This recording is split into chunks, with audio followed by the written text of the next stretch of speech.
Bonjour à tous et bienvenue dans cet épisode de notre podcast. Je suis Thomas et aujourd'hui nous abordons un sujet qui touche malheureusement beaucoup trop de personnes, les relations toxiques.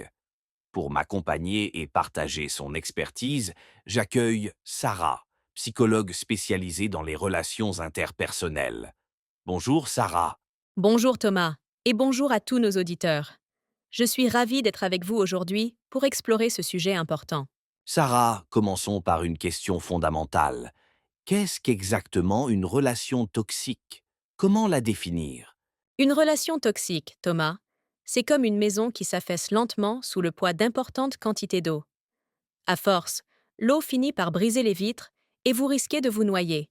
Qu'elle soit amoureuse, familiale, amicale ou professionnelle, une relation toxique vous rend dépendant de l'autre et vous épuise progressivement. Elle se caractérise par un déséquilibre où vous finissez toujours par vous servir en dernier, après l'autre. En somme, c'est une relation qui vous détruit en silence. C'est une image frappante. Et quels sont les signes qui devraient nous alerter qu'une relation est devenue toxique? Il y a 5 signes majeurs à surveiller. Premièrement, vous ne pouvez plus être vous-même. Vous vous sentez obligé de changer pour plaire à l'autre, contrairement à une relation saine fondée sur l'acceptation mutuelle. Deuxièmement, le dialogue devient impossible.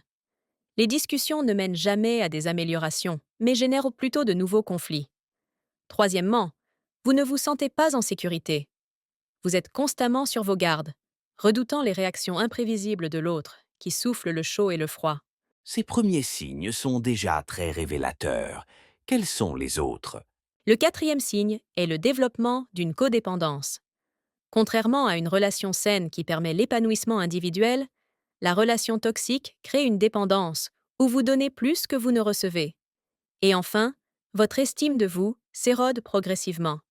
Les tentatives infructueuses pour améliorer la situation et la dévalorisation constante vous rendent plus vulnérable et manipulable.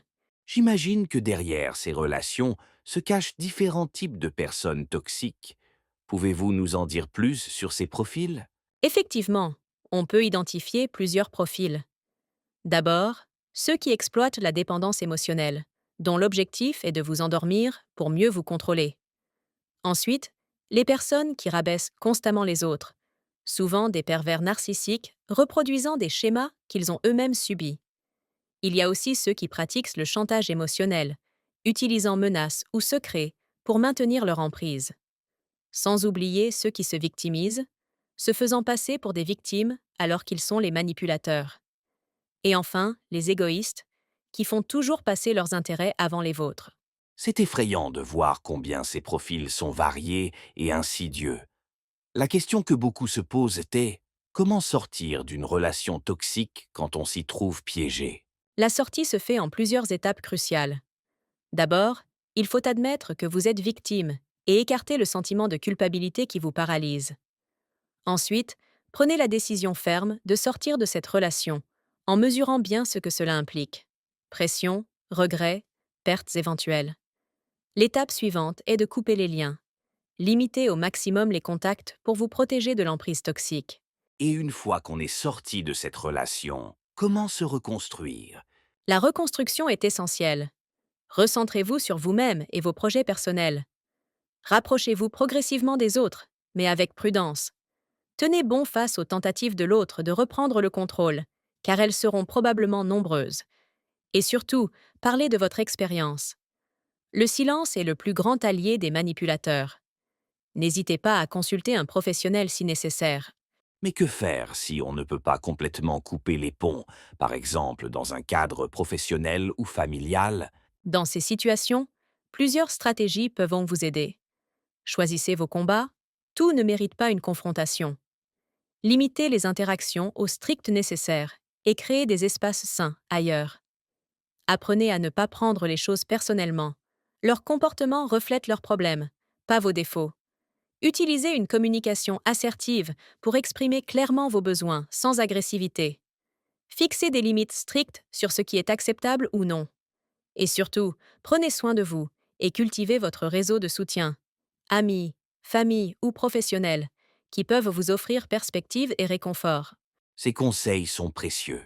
Y a-t-il un dernier message que vous aimeriez transmettre à nos auditeurs qui se reconnaissent peut-être dans ces situations? Oui, Thomas. Je voudrais dire à toutes les personnes qui se sentent piégées dans une relation toxique, vous méritez mieux. Vous méritez des relations saines, équilibrées et épanouissantes. Vous avez le droit de vous protéger et de choisir qui fait partie de votre vie. Soyez bienveillant envers vous-même dans ce processus. La guérison prend du temps, mais chaque petit pas vous rapproche d'une existence plus sereine et authentique. Et n'oubliez jamais, demander de l'aide n'est pas un signe de faiblesse, mais de courage. Merci infiniment, Sarah, pour ces éclaircissements et ces conseils précieux. Je suis certain que beaucoup de nos auditeurs y trouveront des réponses et peut-être le courage nécessaire pour agir. Chers auditeurs, si ce sujet vous a touché ou si vous avez des questions, n'hésitez pas à les partager en commentaire. N'oubliez pas de vous abonner pour ne manquer aucun épisode. Prenez soin de vous et à très bientôt pour un nouvel épisode.